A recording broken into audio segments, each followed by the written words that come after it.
اور حدیث میں ایک واقعہ چھوٹا سا اور آتا ہے بڑا عجیب قسم کا. یہ جانور جو تھے یہ محمد رسول اللہ کو دیکھ کے خوش ہو جایا کرتے تھے.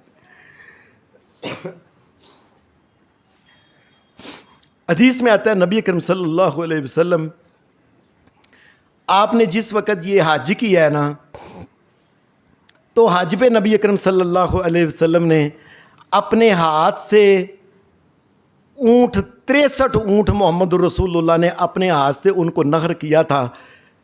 اور عجیب بات ہے اس کائنات میں کبھی ایسا واقعہ آدم علیہ السلام سے لے کے آج تک نہ کبھی ہوا ہے نہ کبھی ہوگا.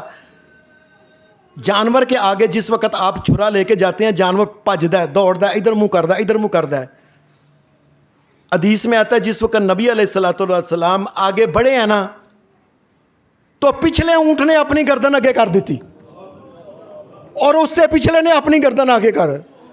تفقنا یزدلفنا الیہ بیعتہن یدبیبدا. اونٹ اگے اگے اپنی گردن کر دے سن اور محمد رسول اللہ پہلے ہمیں چھری پھیر لو, پتہ نہیں آپ نے کب چھوڑ دینا.